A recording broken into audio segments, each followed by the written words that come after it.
In this chapter, we are going to talk about the theoretical background for SQL because it is going to be absolutely crucial to be able to understand the statements we are going to talk about in the coming chapters. So first of all, we have to understand what is the SQL language, and we have to understand why is it crucial to handle databases.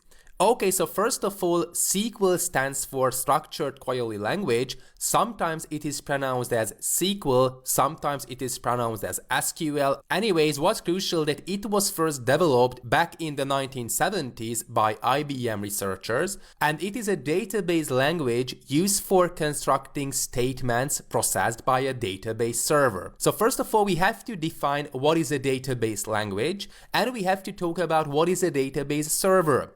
So first of all, let's talk about the database itself. A database is a set of persistent data used by a given application and managed by a database management system, a so-called DBMS. So the database is going to store the data we would like to store. And of course, you may pose the question that what does it mean that persistent? Persistent data means that it remains in the database permanently. And of course, it is crucial because the data in the main memory or the RAM is lost every time the application finishes execution or when we switch off the computer. So for example, if we have a calculator, for example, that's able to sum up given values, we are able to multiply given values. Of course, these values in the application is going to be lost forever whenever we close the application or whenever we switch off the computer. And of course, this is exactly why we need databases, because database is a set of persistent data, which means that it remains in the database permanently. So no matter that we exit a given application that handles that given data, no matter we switch off the computer, a persistent data remains in the database permanently. Okay, so that's all about the database itself. Of course, we need a database management system or a so-called database server.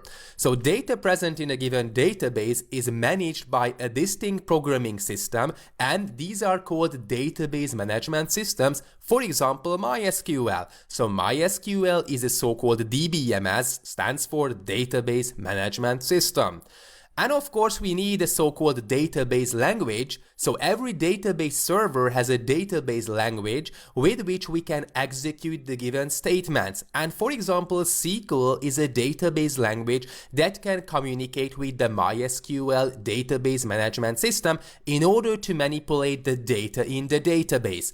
So it is absolutely crucial that we are not able to use SQL to manipulate the data in the database directly. We need a so-called database management system that's going to execute the SQL statements. Of course, there are going to be several other operations under the hood. For example, MySQL is going to optimize the SQL commands. But anyways, what's crucial that the database server or the database management system will execute the database language related statements in order to manipulate the data in the database. So this is how we can visualize the process itself. We have the application. The application needs to manipulate a huge database. So for example, if we have Facebook, for example, or Twitter or LinkedIn, of course we have to store the users. And of course the users are persistent data. So for example, Facebook is going to save the user accounts into a database. So what's going to happen? I'm not sure whether Facebook is using SQL or not, but anyways, let's assume that we are using SQL as a database language.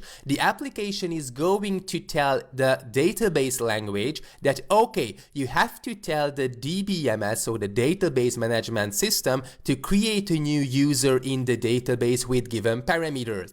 And by the way, we are going to talk about the data structure behind the DBMS. I'm not sure whether you are familiar with data structures or not. I am a huge fan of data structures, and this is why we are going to talk a bit about the concrete data structure behind database management systems as far as B trees and B plus trees are concerned. If you are not interested in the data structures under the hood, then of course you can skip these lectures. These lectures are totally optional. Okay, but what's crucial that the database management system stores the indices of the data in a B+3 structure. And this is why the operations have guaranteed ordo, log, and logarithmic running time complexity. And this is why databases are quite fast. So far so good. Now we understand the three pillars of databases: the data in a database, the database management system, and the database language itself. In the next lecture, we are going to talk about the so-called relational model, and we are going to focus on SQL as the database language and MySQL as the database management system. Thanks for watching.